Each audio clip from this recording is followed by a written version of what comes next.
नमस्कार। समय संवाद में आपका स्वागत है। मैं हूं सर्वेश कुमार सिंह। बिहार में वही हो रहा है जिसकी पिछले 15 दिन से संभावना व्यक्त की जा रही थी।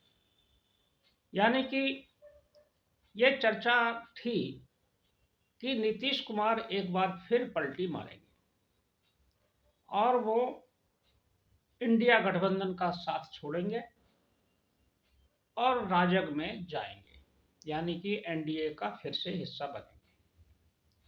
भाजपा का उनका प्रेम फिर उमड़ेगा, ये राजनीतिक भविष्यवाणी कई लोग कर चुके थे और सोशल मीडिया में भी ये बात तेजी से चल रही थी।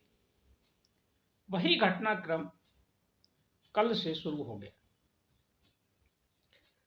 और ये लगभग तय हो गया है कि अब नीतीश कुमार राष्ट्रीय जनता दल का साथ छोड़कर भारतीय जनता पार्टी के साथ मिलकर सरकार बनाएंगे। सूत्रों से जानकारी मिल रही है कि वो कल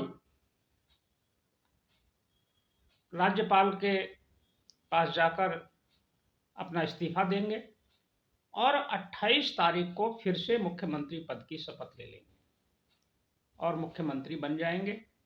इस बार फिर भारतीय जनता पार्टी के 2 उप मुख्यमंत्री उनके साथ होंगे। ये लगभग तय हो गया है, ये जानकारी मिल रही है और इसके संकेत बिहार के वरिष्ठ नेता, भारतीय जनता पार्टी के पूर्व उप मुख्यमंत्री रहे सुशील मोदी ने भी इस पर सकारात्मक प्रतिक्रिया दी है।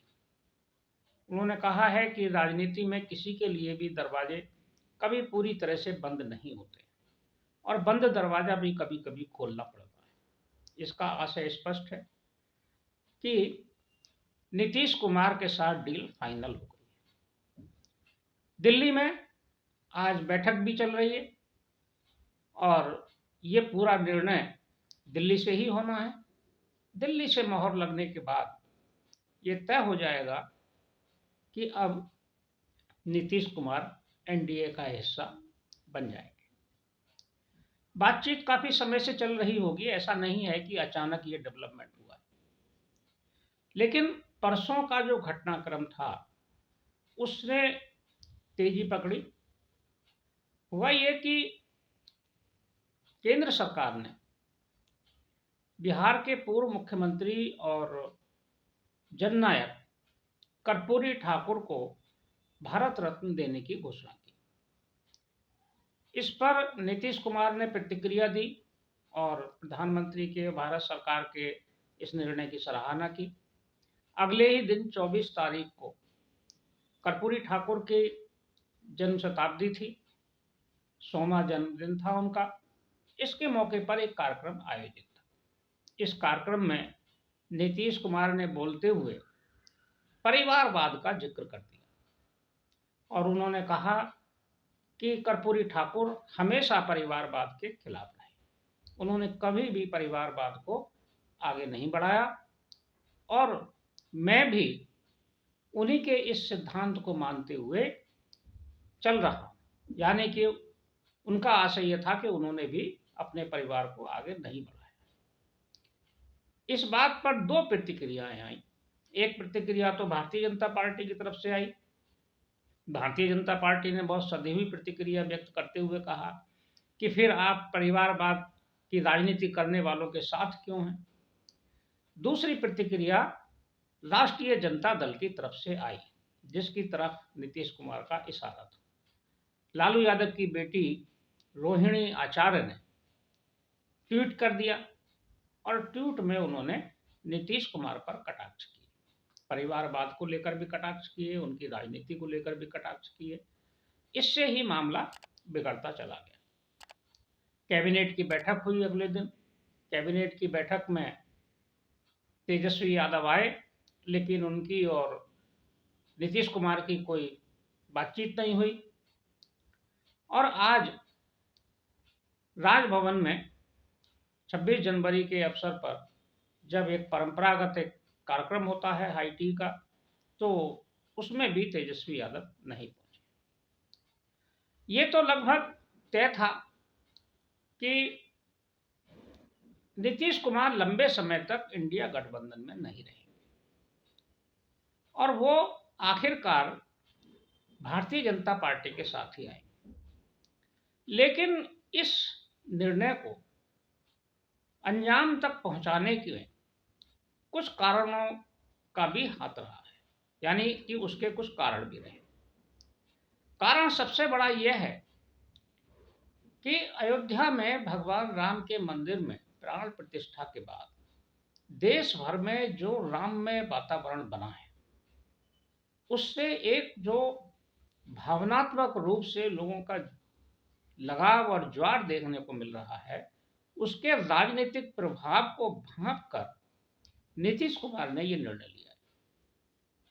इसके साथ ही नीतीश कुमार की पार्टी के लोगों ने, सांसदों ने, विधायकों ने और वरिष्ठ नेताओं ने भी नीतीश कुमार को ये फीडबैक दिया 22 जनवरी के बाद कि जो वातावरण है, ऐसे में भारतीय जनता पार्टी से दूर रहकर, एनडीए से अलग रहकर चुनाव जीतना बहुत मुश्किल है।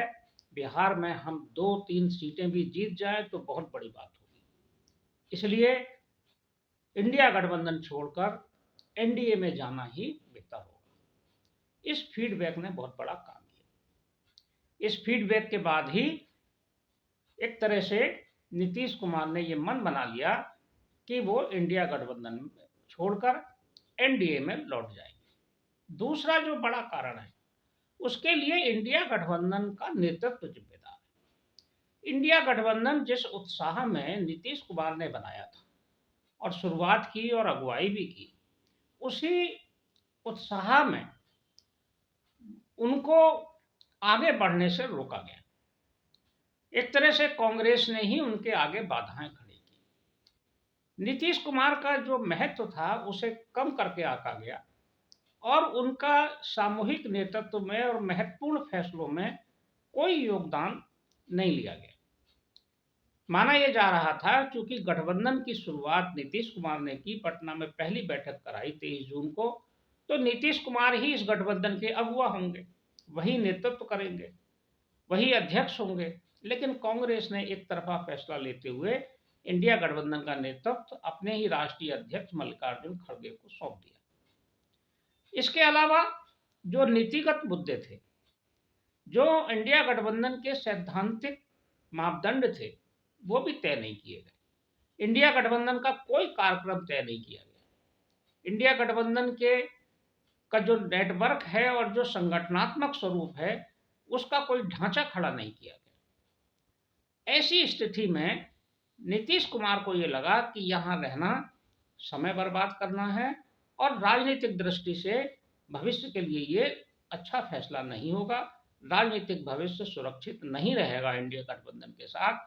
इसलिए उन्होंने ये फैसला ले लिया और इस फैसले को अब बहुत जल्दी कार्यान्वित कर दिया जाएगा। 1-2 दिन में सारा घटनाक्रम होगा। हालांकि एक कारण यह भी बताया जा रहा है कि नीतीश कुमार के दल जनता दल यू के सहयोगी राष्ट्रीय जनता दल ने भी अपने स्तर से सरकार बनाने के प्रयास शुरू किए थे। लालू यादव अलग से रणनीति बनाकर नीतीश कुमार की सरकार गिराकर तेजस्वी को मुख्यमंत्री बनाने के प्रयास में थे। उन्होंने अपना जोड़ तोड़ और गणित मिलाकर उसमें कुछ जनता दल यू के विधायकों को तोड़कर एक नया स्वरूप देकर एक गठबंधन बनाकर सरकार बनाने की कोशिश की थी, जिसमें जनता दल यू के यादव विधायकों को तोड़ने की कोशिश हुई। बताया जाता है कि 7 विधायकों से संपर्क साधा गया, क्योंकि जो गणित है राष्ट्रीय जनता दल का, उसमें कांग्रेस, सीपीआई, सीपीएम और हम, राष्ट्रीय जनता दल, एआईएमआईएम, कांग्रेस, सब मिलाकर भी इनको लगभग 6-7 विधायकों की कमी थी। उसे पूरा करने के लिए कवायद में लगे हुए थे लालू यादव। इसकी भनक नीतीश कुमार को समय रहते लग गई थी। इसलिए नीतीश कुमार ने फैसला कर लिया कि वो क्यों ना फिर एक बार दोबारा से भारतीय जनता पार्टी के साथ लौट जाएं और वहां उनको पूरा सम्मान भी मिलता है, पूरा उनका आदर भी होता है और भारतीय जनता पार्टी के साथ भविष्य भी सुरक्षित है। इसलिए नीतीश कुमार एक बार फिर पलट गए हैं। उन पे वैसे तो कहा जाता है, इसीलिए उनको कहा जाता है कि वो पलटू राम है, लेकिन पलटू राम केवल अकेले नीतीश कुमार ही नहीं। भारतीय जनता पार्टी ने भी जहां ये घोषणा की थी कि अब कुछ भी हो जाए वो नीतीश कुमार के साथ कोई समझौता नहीं करेगी, उनके लिए दरवाजे बंद हो गए हैं, तो भारतीय जनता पार्टी के दरवाजे भी एक बार फिर बंद होने के बाद खुल गए। लेकिन ये राजनीति है, राजनीति में कुछ भी स्थायी नहीं है और राजनीति में कुछ भी अस्थायी नहीं। राजनीति में कोई किसी का मित्र नहीं है, राजनीति में कोई किसी का शत्रु नहीं। आज जो शत्रु है कल वो मित्र हो सकता है, और जो कल मित्र थे वो प्रतिद्वंदी हो सकता है। ये राजनीति का नियम है। राजनीति का नियम और राजनीति का सिद्धांत और राजनीति का लक्ष्य सत्ता है। सत्ता में आने के लिए, सत्ता में बने रहने के लिए जो भी संभव हो वो किया जाता है और किया भी जाना चाहिए। यही राजनीति का धर्म है और यही बिहार में हो रहा है। देखते हैं कितनी जल्दी नीतीश कुमार नई सरकार बनाते हैं और भारतीय जनता पार्टी की तरफ से कौन कौन लोग दो उप मुख्यमंत्री बनने हैं वो कौन कौन होंगे, या एक बार फिर सुशील मोदी उप मुख्यमंत्री होंगे या किन्हीं नए चेहरों को या नए नामों को मौका दिया जाए। देखते हैं, समय आने पर ये पता चलेगा। समय संवाद में आज बस इतना ही। कल फिर मिलेंगे किसी एक खास विषय के साथ। तब तक के लिए मैं सर्वेश कुमार सिंह आपसे विदा लेता हूँ। नमस्कार।